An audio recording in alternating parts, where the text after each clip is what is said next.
কোনো জায়গা ফাঁকা নেই। আমি তো চ্যালেঞ্জ করে বলবো,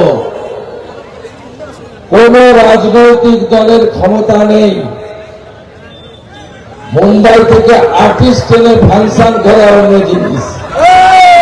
রাত্রি ৮টার সময় এই ধরনের সমাবেশ করার ক্ষমতা নরেন্দ্র মোদীজির নেতৃত্বে সনাতনী বিজেপি ছাড়া আর কারণ নেই।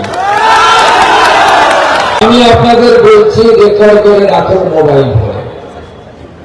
16তে 3, 21-এ 77, 26-এ 177 প্লাস। প্রথম কারণ হচ্ছে ভোটার তালিকা থেকে যত নোংরা আবর্জনা বদরক্ত ছিল ইলেকশন কমিশন বের করে দিয়েছে। মৃত ভোটারের নাম নাই, মমতার ভোট নাই। একজন ভোটারের 3 জায়গায় নাম নেই, মমতার ভোট নেই। বাংলাদেশের মুসলমানদের নাম নাই, তৃণমূলের জেতার কোন সুযোগ নাই। দ্বিতীয় কারণ হল, পশ্চিম বাংলায় এই সরকার সবচেয়ে বড় সর্বনাশ করেছে শিক্ষিত বেকার যুবক যুবতীদের। 2,15,00,000 বেকার। 15 সাল থেকে একটিও রাজ্য সরকারের নিয়োগ হয়নি। 1 কোটি পরিযায়ী শ্রমিক এবং 26,000 চাকরি যাওয়া সহ চাকরি কেলেঙ্কারি, 51টা কর্ম বিনিয়োগ কেন্দ্রে তালা লাগানোর পরে সবাই বুঝে গেছে চাকরি নামক শব্দটি মমতা ব্যানার্জি এই বাংলার সরকারি ডিকশনারি থেকে সম্পূর্ণভাবে তুলে দিয়েছে। তাই সবাই বলছে চাকরি চাই, বিজেপি চাই। তাই এবারে তৃণমূল কংগ্রেসকে হারানোর জন্য সবাই প্রস্তুত। মা বোন দিদিরা, কন্যারা সবাই প্রস্তুত। ভারতীয় জনতা পার্টি তার সংকল্প পত্রে মহিলাদের জন্য কি কি দেবে বলেছে, অঙ্গীকার করেছে, লিখে দিয়েছে। 1, কামদুনি, পাঁচটি, হাঁসখালি, ময়নাগুড়ি, মাটিগাড়া, আরজিকর, দুর্গাপুর, আইকিউ সিটি, কসবা, লকালি, সন্দেশখালী। গত 15 বছরে যত মহিলাদের উপর, কন্যাদের উপর অত্যাচার হয়েছে, সুপ্রিম কোর্টে রিটায়ার্ড জাজদের দিয়ে কমিশন হবে, 6 মাসের মধ্যে তাদেরকে জেলে পড়া হবে। ধর্ষণ নামক শব্দটা বাংলা থেকে উঠে যাবে। আর এই মহাপাপ কাজ কেউ যদি করে, সকালে জমা নিয়ে বিকালে খরচ করার কাজ। রাজ্য সরকারের চাকরিতে 33% মহিলা বোনেদেরকে সংরক্ষণ বিজেপি দেবে।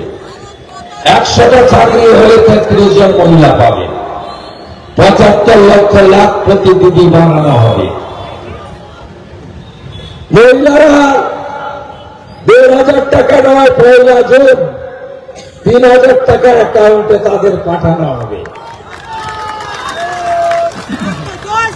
যে বোনটি উচ্চ মাধ্যমিকের পরে আরো পড়তে চায়, এককালীন 50,000 টাকা তার হাতে দেওয়া হবে। আমার বেকার যুবক যুবতী ভাই বোনেরা, মমতা ব্যানার্জি সর্বনাশ করে দিয়ে গেছে। বয়স পেরিয়ে গেছে, সংসার করতেও পারেননি, নিজেই খেতে পারেন না, খাওয়াবেন তাকে। তাই আমরা ঠিক করেছি, অমিত শাহজি ঘোষণা করেছেন চাকরির বয়সে 5 বছর বাড়ানো হবে। আবেদনে এক্সাম ফি নেওয়া হবে না। 6 লক্ষ ভ্যাকেন্সি পূরণ হবে ডিসেম্বরের মধ্যে। এবং মমতা ব্যানার্জি বলছে 1,500 টাকা বেকার ভাতা দেবে 5 বছর। বিজেপি বলছে যতক্ষণ না চাকরি দেবে ততক্ষণ তোমাদের অ্যাকাউন্টে 3,000 টাকা করে বেকার ভাতা পাঠাবে। বার্ধক্য ভাতা, বিধবা ভাতা, দিব্যাঙ্গ ভাতা, লোকপ্রসাদ শিল্পী ভাতা, তফসিলি ভাতা, তফসিলি উপজাতি ভাতা এখন 1,000 টাকা পান আপনারা। 800 টাকা দিল্লি থেকে আসে, 200 টাকা রাজ্য সরকার দেয়। আমরা 1 জুন থেকে 2000 টাকা দেব, 1200 টাকা রাজ্য দেবে, 800 টাকা দিল্লি দেবে। আমরা মাঠ থেকে ধান কিনে নিয়ে যাবে 3100 টাকা কুইন্টাল। কোন ফোরে দালাল থাকবে না, সারের কালোবাজারি বন্ধ হবে। মোদীজি 37,000 কোটি টাকা বছরে সারে ভর্তুকি দেন। 1200 টাকার সার বাংলাতে কৃষকদের 2,500 টাকা কিনতে হয়। পান চাষীদের জন্য আপনাদের রেল স্টেশনগুলিতে শীততাপ নিয়ন্ত্রিত কৃষক স্পেশাল ট্রেন থাকবে, যা মহারাষ্ট্রে গুজরাটে চালু হয়েছে। ট্রাকে করে আপনাদের অত কষ্ট করে পান বাইরে পাঠাতে হবে না। পচনশীল আমাদের কৃষিজাত পণ্য। একইভাবে ফুল চাষী এবং দুগ্ধ পালকদের জন্য আমাদের মহারাষ্ট্র, গুজরাট, অন্যান্য বিজেপি শাসিত রাজ্যে পুরো এসি নিয়ন্ত্রিত কার্গো ট্রেনের মতো আমরা কিষাণ স্পেশাল ট্রেন পশ্চিমবঙ্গে চালু করব।